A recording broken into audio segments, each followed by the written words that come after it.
The night was colder than expected. A thick veil of fog clung to the forests of northern France, and the roads lay silent, frozen beneath the weight of fear. German couriers, carrying Hitler's precious orders, trembled as they rode through the icy dark. The Reich demanded precision.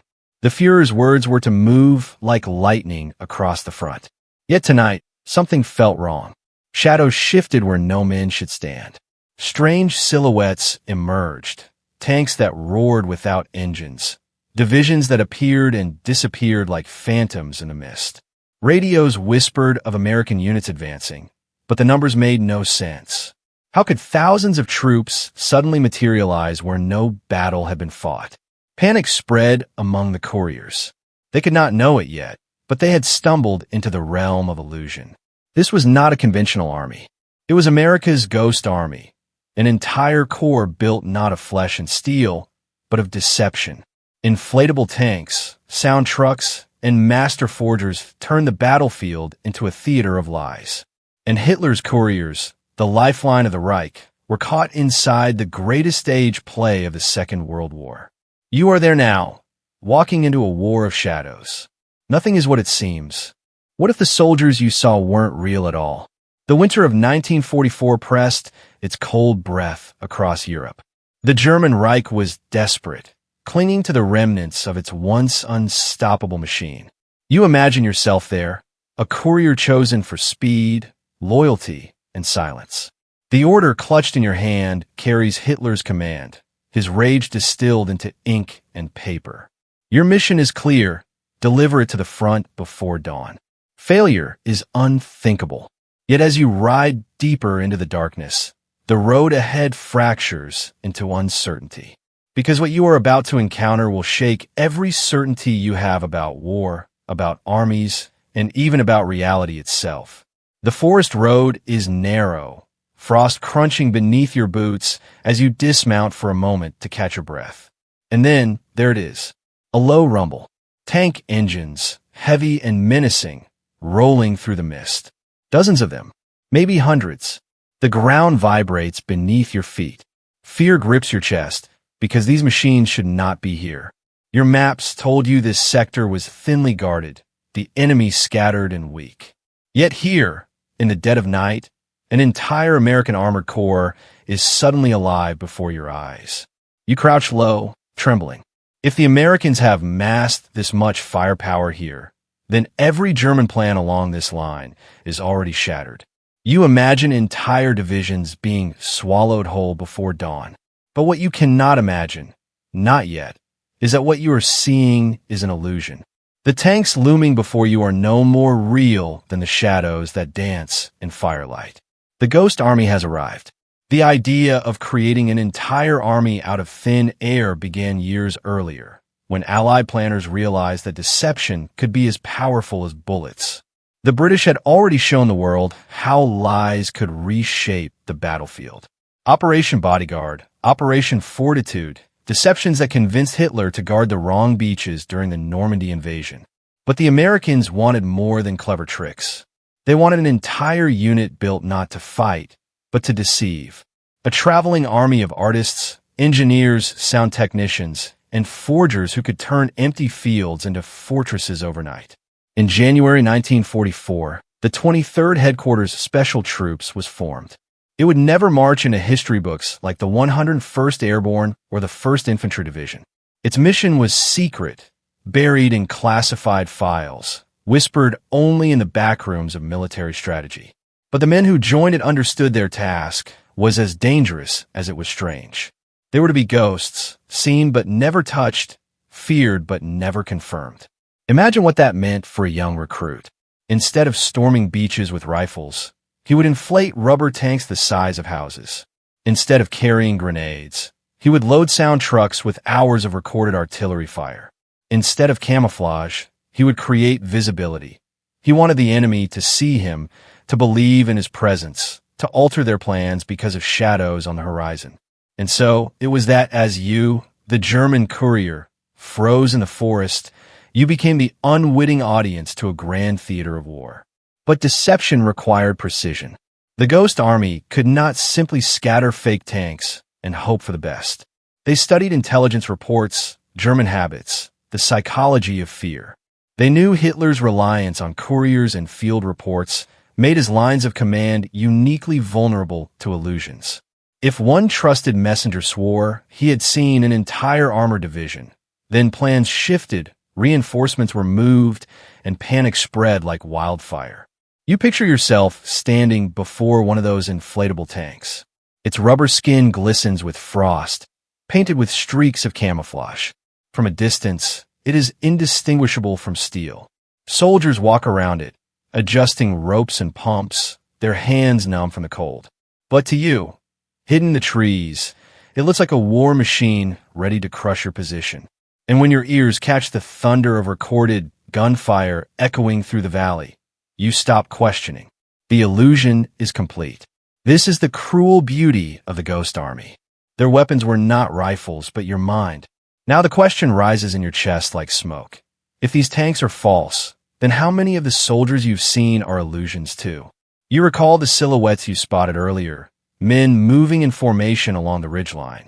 They carried rifles, marched in step, spoke in clipped tones. Yet perhaps they were cardboard cutouts, placed carefully to catch the moonlight. Or mannequins dressed in uniform, leaning against sandbags. Or maybe, worse still, their presence was nothing but your imagination, tricked by the sounds of marching boots hidden inside a speaker truck. This is how fear operates in war. It does not need bullets to wound you. It corrodes trust in your own eyes, your own senses, your own judgment. And as you mount your motorcycle again, your hands shaking, you feel as though the night itself has betrayed you. Meanwhile, across the lines, the men of the 23rd Headquarters Special Troops are watching with equal tension. They know German scouts are close. They know couriers ride these roads. Their lives depend on perfection. If even one German soldier gets close enough to touch the tanks, the illusion shatters. If one infiltrator realizes the trucks are hollow, the ruse collapses. These men, trained artists and engineers, now live with the same fear as frontline soldiers. The fear of discovery, the fear of annihilation. For discovery meant death. The Ghost Army carried rifles, yes, but they were not trained for pitched battles. If the Germans realized the trick, they could sweep through this position in hours, slaughtering every man. And so each night, the deception artists lived on the razor's edge, playing their deadly game of theater while praying the curtain would not fall. The first time the Ghost Army deployed in France, few could believe it. They set up entire camps in record time. Tents, trucks, tanks, artillery, an entire division fabricated out of air and fabric. Local villagers watched in awe as fields turned into fortresses overnight. And German scouts dutifully reported back to their commanders that massive American reinforcements had arrived. Divisions shifted, supply lines altered, counterattacks delayed, all because of shadows. You, the courier, represent every German who fell victim to this phantom force. You ride into town the next morning, frost still biting your skin, and deliver Hitler's orders. But your voice trembles as you describe the enemy presence. The commander scowls. He insists you must have been mistaken. Yet within hours, new reports flood in. Scouts confirm what you saw. The Americans are massing in numbers beyond imagination. Panic spreads. Plans unravel. And the German machine, already stretched thin, begins to stumble. All because of ghosts. How do you fight an enemy you cannot see?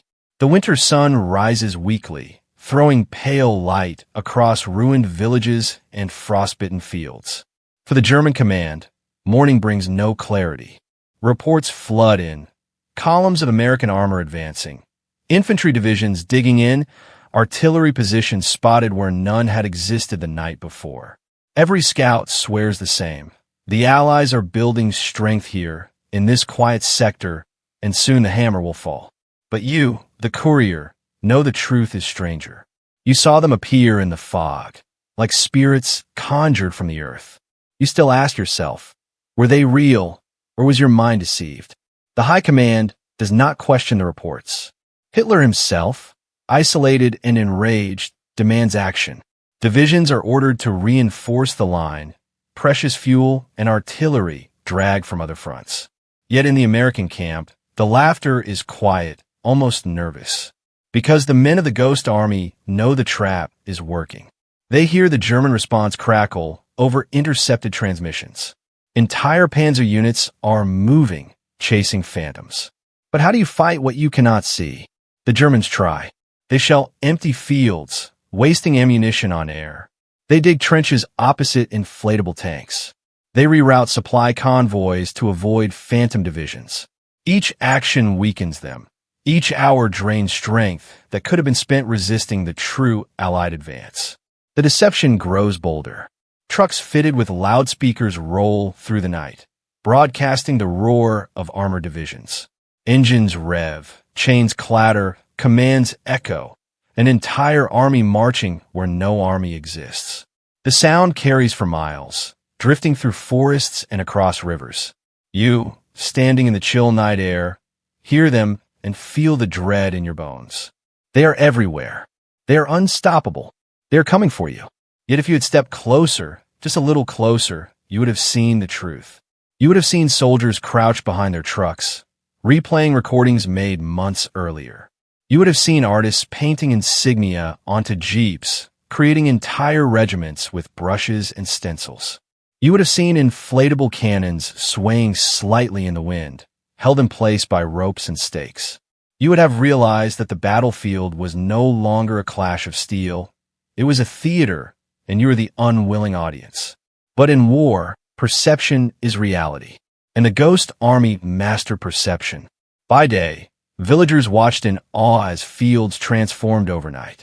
They whispered of American reinforcements, of invincible armies arriving to free them from the Reich. Their whispers carried farther than any tank, reaching German ears with the weight of truth.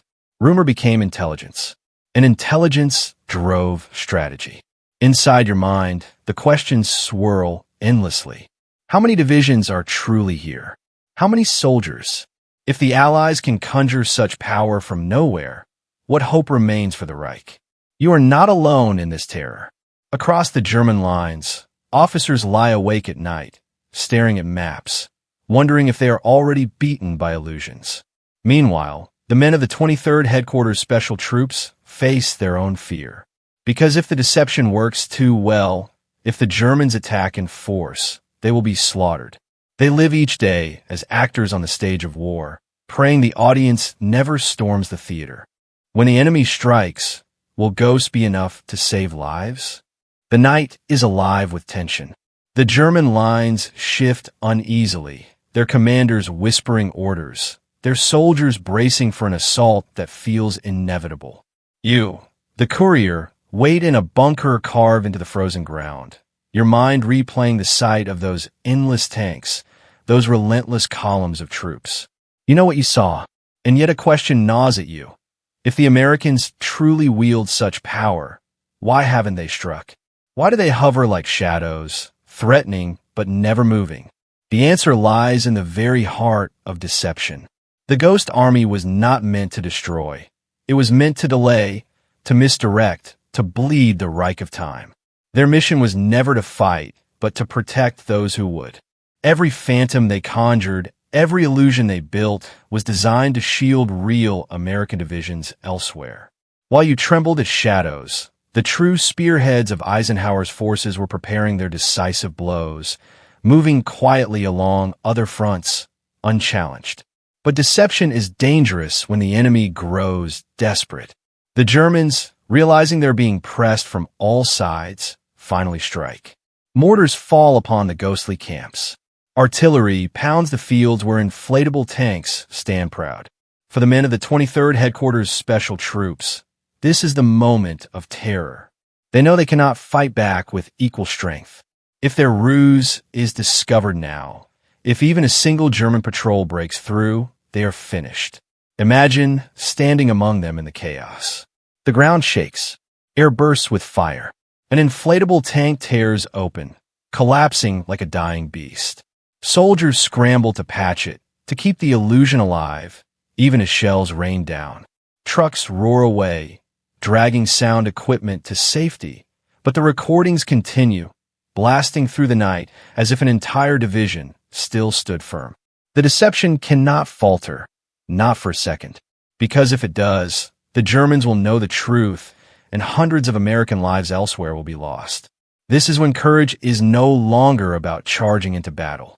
It is about holding the mask in place, even as fire consumes the stage.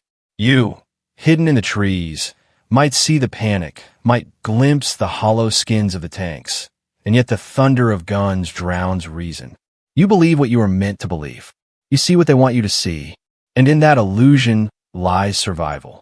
For while the ghost army bleeds under fire, the real Allied divisions maneuver freely, closing their trap around the Reich. Every shell wasted on rubber, every bullet fired at shadows, is a life saved on another battlefield. The question lingers. When the enemy strikes, will Ghost be enough to save lives? Tonight, the answer is yes. The Ghost Army holds. The Germans retreat, convinced they faced overwhelming strength. And once again, reality bends beneath the weight of illusion. What happens when lies become more powerful than truth? The war has reached its cruelest season. Europe lies shattered, its towns gutted by fire, its people broken by years of hunger and fear. Yet even in the ruins, armies maneuver like shadows on a chessboard. For the Germans, defeat is no longer a possibility. It is an inevitability pressing closer with each passing week. But still, Hitler demands miracles. Still, he orders couriers like you to deliver impossible commands, clinging to fragments of power. One night, you ride again through the snow-laden dark. Your orders are urgent. Reinforce a sector threatened by massive American buildup. You have seen the buildup yourself, or at least you think you have. Convoys of trucks, forests filled with tanks, camps sprawling across the valleys. The weight of their presence is suffocating. You know the Reich cannot withstand such force. And yet, you cannot escape the whisper in your mind. What if it is not real? For in truth, it is not. The Americans' ghost army has refined its art of deception to terrifying perfection. They no longer simply fool the eye. They manipulate maps, forge radio transmissions, even create false headquarters buzzing with stage chatter. German intelligence officers intercept convincing radio traffic, entire networks of fake officers reporting to commanders who do not exist. To the enemy, these voices are flesh and blood. To history, they are air and static. What happens when lies become more powerful than truth? You are watching it unfold. German divisions march not toward battle, but into empty fields, pulled like puppets by invisible strings. The Reich diverts fuel it cannot spare, soldiers it cannot replace, chasing an army that lives only in imagination. And while they do, real American units smash through weaker points, crossing rivers, taking towns, shattering the last defenses of the Western Front. But deception does not only wound armies, it wounds the soul. German soldiers mutter among themselves. They swear they have seen Americans everywhere. They report tanks where there are none, planes that never existed, artillery that never fired. Fear itself becomes a weapon, corroding the will to resist. And you, a courier bound by duty, find yourself doubting every report you deliver. Truth no longer matters. Only belief does. In the ghost army camps, the deception artists fight their own battle. Every ruse must be flawless, every sound in perfect sync, every insignia painted with care. A single slip could expose them. But the more they succeed, the more lives they save. They know that the shells crashing down on their inflatable tanks are shells not falling on real soldiers. They accept the risk. They endure the fear. Because in this strange theater of war, their illusions are more powerful than truth. And so, as the Reich crumbles, you realize the terrible irony. The mighty German war machine, once feared across continents, is now being broken by shadows, by whispers, by ghosts. And there is nothing you can do to stop it. When the ghosts disappear, what remains in the hearts of men? The guns are falling silent. Across Europe, the war that consumed millions begins to sputter toward its end. Cities once drowned in fire now echo with uneasy quiet. German soldiers surrender in droves, their once proud divisions scattered to dust. Yet in the shadows of this collapse, one last story waits to be told. The story of the army that never truly existed. You, the courier, ride through ruins now. Your motorcycle sputters on empty fuel. The orders you carry are less urgent now, more desperate, more meaningless. Reports of phantom armies still swirl, but their impact has already done its work. Entire campaigns have been reshaped by illusions. Hitler's grand strategy has unraveled not just because of bombs and bullets, but because of shadows conjured by American tricksters. When the ghost army finally packs away its tools of deception, it leaves little behind. Inflatable tanks are deflated and rolled into crates. Loudspeakers are silenced. Fake radio nets vanish into static. On the battlefield, the ghosts simply dissolve. And yet, their presence lingers in the choices German commanders made, in the lives of real Allied soldiers saved, in the fear that haunted couriers like you who could no longer trust their own eyes. What remains in the hearts of men after such a war? For the Germans, it is humiliation, the bitter taste of defeat worsened by the knowledge that they were not only outgunned but outwitted. For the Americans of the 23rd Headquarters Special Troops, it is a strange mixture of pride and secrecy. They cannot tell their families what they did. Not yet. Their mission remains classified, their victories invisible. They walk home quietly, blending into the crowds, carrying with them the knowledge that their art, their illusions, changed history. And for you, the imagined witness to this grand deception, the memory is eternal. You will always remember the tanks that rumbled through the fog, the soldiers who appeared and vanished, the sound of engines that belonged to no machines. You will remember the moment when the war itself no longer seemed real, when truth dissolved and shadows reigned. As the Allies march into victory, the ghost army disappears into silence, forgotten by many, remembered by few. But history whispers their legacy. Sometimes, the greatest victories are not won by force of arms, but by mastery of the human mind. So when the ghosts disappear, what remains? The answer is hauntingly simple. They leave behind lives spared, battles unfought, and a lesson etched forever into the memory of war. That illusion, in the right hands, can be stronger than steel.